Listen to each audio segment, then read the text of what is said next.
povedal, že sa hral výborný, rýchly hokej a vlastne každý meter ľadu bol odbojovaný z obidvoch strán. Myslím, že sme vstúpili dobre do zápasu, vlastne, kedy sme si tam vypracovali šanci a vlastne môžem povedať, že tá prvá tretina z našej strany bola dobrá. Druhá tretina vlastne Nitra hrala veľmi agresívne, Forčekovala, dohrávala, vlastne trošku sa to začalo tam ostriť a my sme trošku odišli do také jednoduchosti, keď sme to hrali zbytočne komplikovane aj v našej zóne. Strácali sme puky, vlastne tam sme ich nechceli strácať a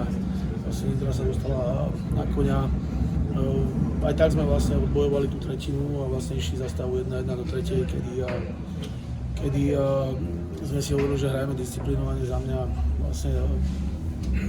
tam, keď neviem, či to bolo úplne vyhodenie puku, ale to sú veci, kde my musíme byť zodpovednejší tam, hej, a vlastne Nitra druhý gól vlastne presilovke, hej, taký gól zbytočný za mňa, ale trošku nám ukázali aj vlastne tam, čo som vlastne teraz spomínal, že v kabíne, že jak sa tlačili do brány útočníci, to mi trošku tam chýba z našej strany, je taká jednoduchosť, že strela od modrečiari a viac sa tlačí do tej brány, no, takže jasné štvrtý gól do prázdnej brány, takže hovorím, odbojovaný zápas, nemôžem povedať chalanom nič, ale vlastne Nitra proste vyhrala a myslím si, že aj bola lepšia na tej druhej. Mimo vás nie sú v lige týmy, ktorí sem prídu hrať ofenzívny hokej. Vieš si predstaviť, že by si prišiel do Nitry s tvojím tímom a bránil to? Tým, že som aj zažil, že vlastne prišli sme sem brániť a moc sa nám tým nevyplatilo, pretože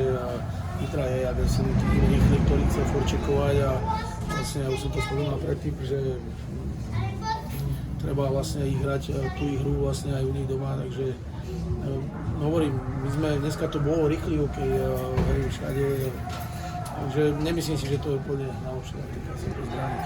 Keď cestujete do Nitry, ktorá má 5 domácich prehier za sebou, možno je to nejako v hlavách ďalší?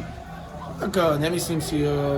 ja som na to upozorňoval, že vlastne videl som, že novinári to spomínali, že Nitra má prehry doma, takže my sme vedeli, že dneska to bude ťažký zápas aj z tejto strany, že na to upozorňovali a že dneska to bude vypredané a ja si myslím, že hrali dobre, hrali veľmi účelovo, jednoducho, nešpekulovali s tým a ako asi tak. Do stredačky ste možno cítili, že dnes to bude o tom druhom gole, kto dá druhý gol vyhrať? Tak áno, jak som povedal, my sme tam mali vlastne dokonca v tej prvej tretine šancu, kedy vlastne Miro Mucha tam mal skoro prázdnu bránu a keby to padlo, možno by to bolo inak, ale nepadlo nám to, bolo to áno. V tom druhom góle vlastne myslím si, že keby ho dáme my, tak ten zápas možno skončí inak, ale dala oni.